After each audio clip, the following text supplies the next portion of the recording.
Alright,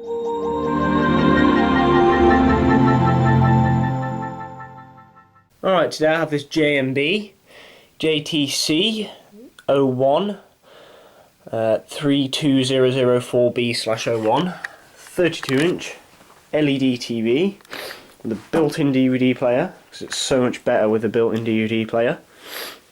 It's a Vestel LED set, and it's failed, of course.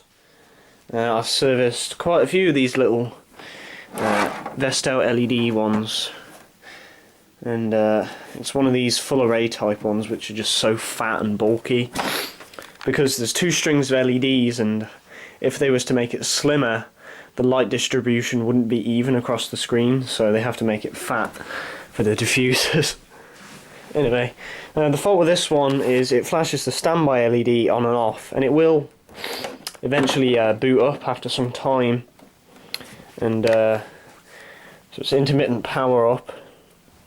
The owner seems to think it's a bad capacitor fault, but it's too new to be bad caps. This was produced in 2013. I suppose bad caps can happen, but I've seen the firmware on these corrupt a lot, on these little LED ones. Basically what happens is the firmware, which is a flash SPI, it goes into what's called phantom state, which over time, after you boot it up and the changes in temperature across the IC, it doesn't allocate the software properly anymore, and either folders get corrupt within the SPI flash, which causes issues, or it fails to load them as fast, and it's actually a fault with the firmware, not the actual IC. So yeah. So what I'm going to do is I'm going to attempt to fix this. There's a standby LED there. I'm going to take the back off. I'm not even going to bother booting it up at all, or attempting to boot it up. I'm going to take the back off, and I'm going to do a trick on these, which you can do. I have a can of compressed air here, and what happens if you reverse the can upside down and spray it, refrigerant sprays out. And it's freezing cold, by the way. Now what I'm going to do is I'm going to spray this refrigerant coming out of this can onto the firmware IC. And what that does is it will actually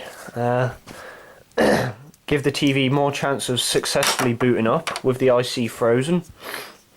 And then what I can do is, if it does successfully boot up, I'll install this USB stick here, which must be formatted. I haven't formatted this yet. And what I'll do is I will copy the NVM folders onto this USB stick. I'll then shut the TV off. I'll put it in standby. I will wait till the IC defrosts. Then I will start it, and hopefully it will do the flash in standby fault. And then what I'll do is I'll plug this in. I'll hold OK on the remote, and it will update the firmware and hopefully cause the TV to be repaired. If not, I'm going to have to source the CPU master folder bin for this main board and source it that way. I have actually repaired one of these in the past with the same fault. However, it was a while ago, and it was when I didn't really know nearly as much about these newer TVs and what you can do to trick them into working. So I'm going to take the back off quick. What is inside of this heap of shit TV?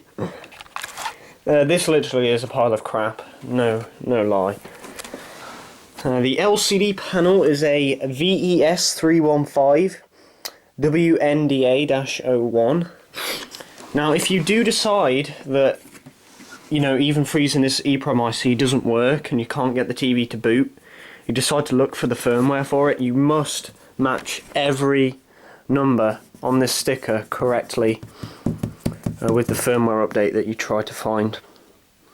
If you don't, it will actually turn on, but it won't give any image whatsoever.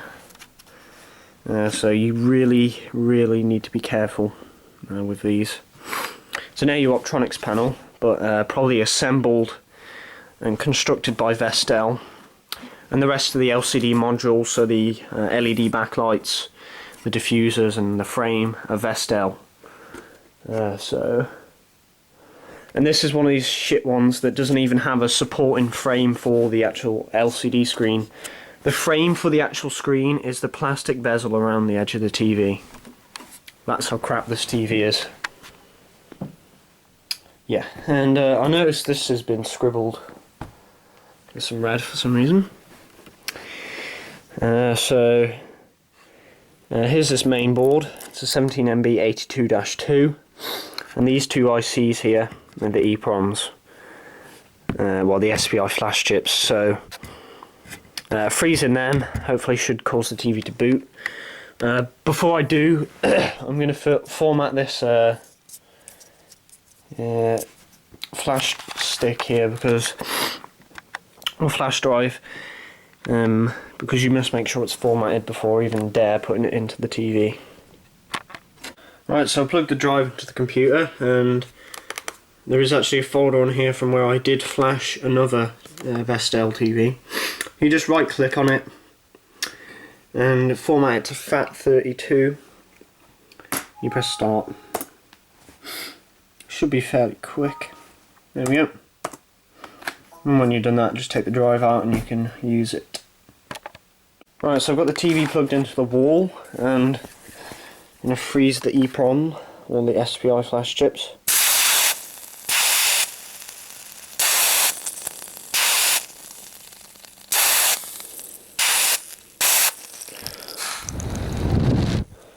Okay.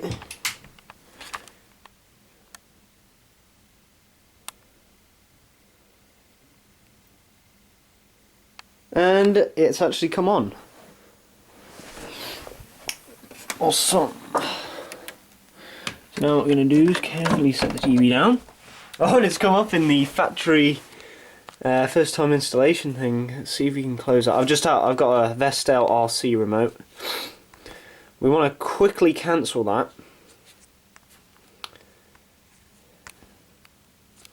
Yep, no channels added, blah blah blah. So we're going to take our USB and we're going to install it into the TV. Now to get on the service menu on these, you have to press 4725 and it will come up with the service menu. You go to USB operations, and it should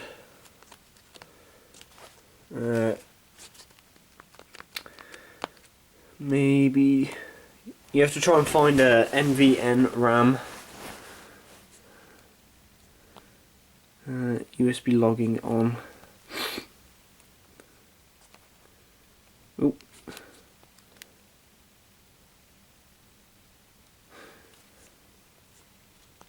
And it doesn't appear to be wanting to copy over the firmware for some reason.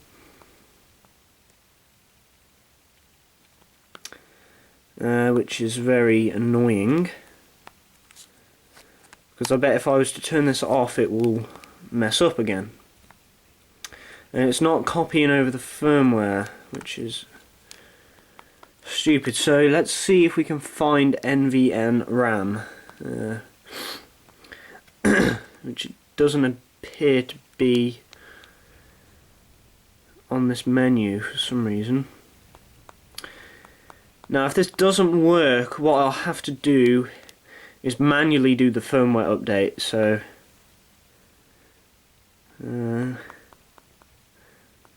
or if you have an EPROM analyzer, you can actually read the data off the IC when it is working like this.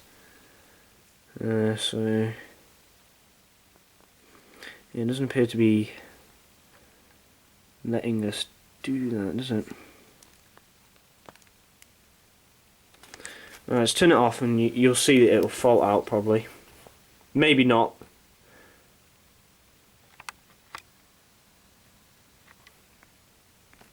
And we'll try and hold down OK on the remote. And it's not booting up again, is it? So yeah, the firmware is just messed up again.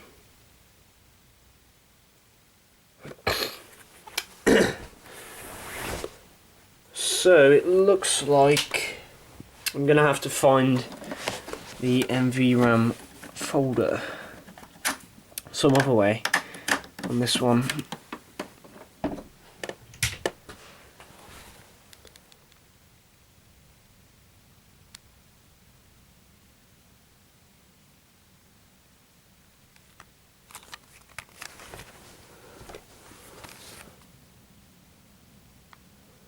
And the USB stick does not have any folders on it because the standby LED isn't showing that it's reloading the firmware. Alright, so this is a 17MB82 and there is actually a master folder for this which does sometimes work, so I'm going to download that and I'll show you where to find it. Alright, so I've looked up the core update. And this should work on most 17MB82-2s. And I think that's download. You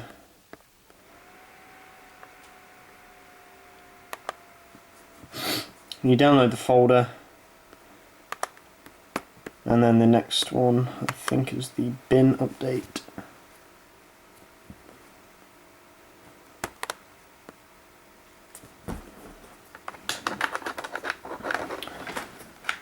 So,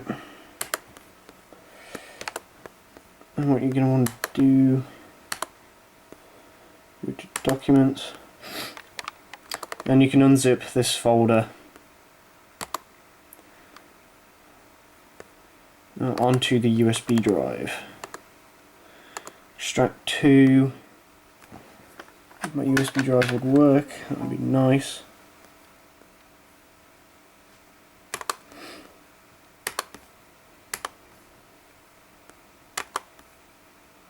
So you're going to want to format it again, possibly. A USB trace log has actually just created from the actual firmware, but obviously it didn't work, so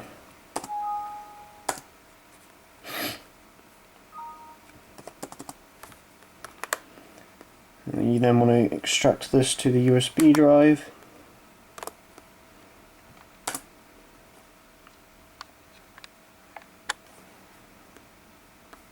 And then we'll try it on the TV. Right, so what we're going to do is turn it on. It's in standby right now, so we try to turn it on. And we're going to hold OK on the remote. And the standby LED should flash really fast like that. And then in hope, it could do this for up to 2 minutes, by the way. And the USB drive is reading, as you can see the little LED on there. Hopefully it should boot up normally if the firmware is successfully updated. And it'll flash like that for about 2 minutes, and if it worked, you'll see the backlight come on and then it'll come up with the first time installation screen. And if it didn't work, it will go back to the slow flashing LED, indicating it's not reading properly.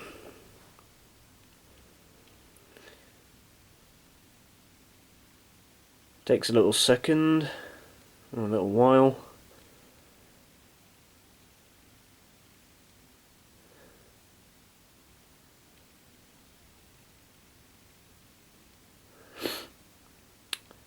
There we go. And we're going to boot.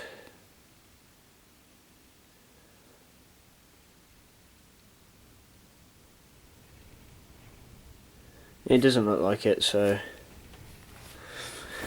it didn't read that USB flash properly.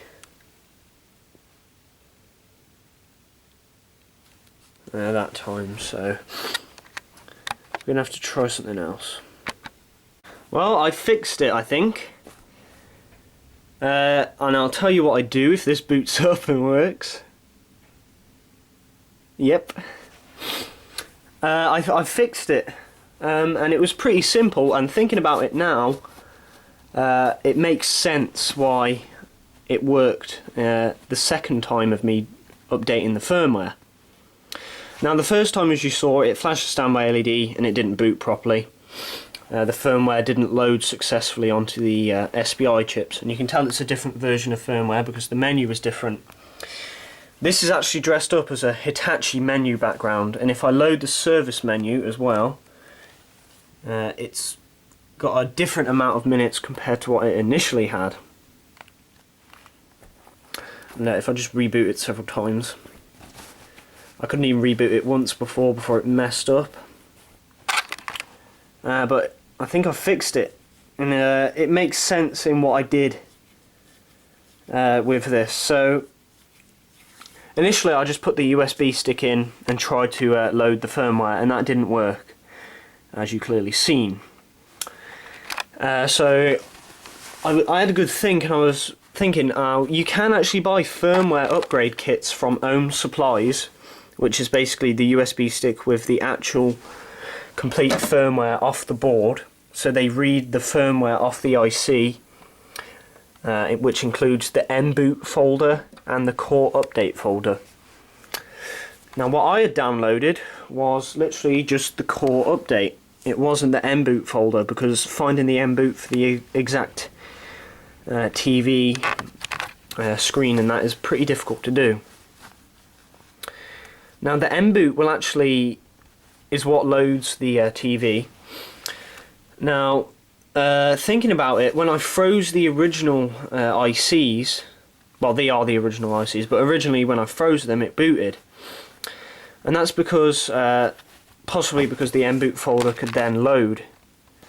So what I did was I froze the SPI flash ICs again with the refrigerant out of the air can, and I then installed the USB stick and held down OK on the remote, and it did its usual flashing LED thing, and then it booted up from factory.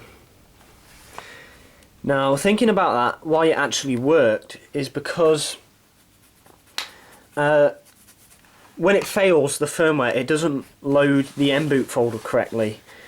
So no matter what you do, if you don't have the mboot folder saved on a USB stick, which I said previously is pretty hard to obtain, you can't boot the TV at all. It just won't work.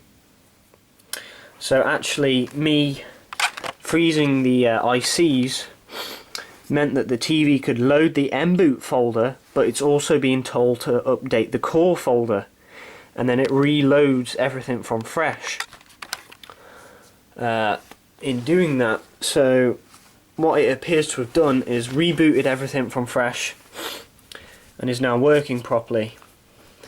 I'll tell you what, that was pretty difficult to figure out.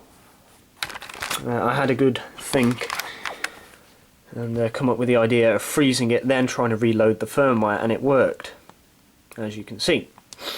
One thing I'm going to do, which, well, I already have done, is I've turned the backlight down to low.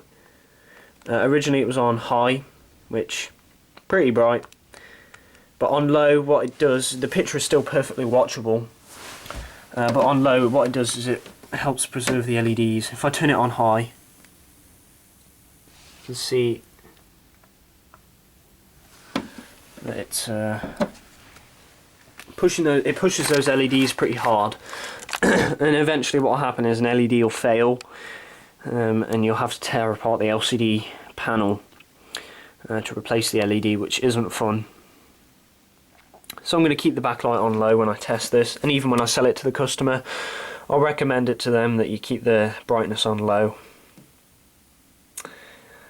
So that was pretty fun to do, actually, and I haven't tried it on other ones because other ones I've had good luck with, but this one it didn't want to load the core update, so actually freezing the SPI flash ICs, then reloading the core update seems to have fixed it, and even rebooting it several times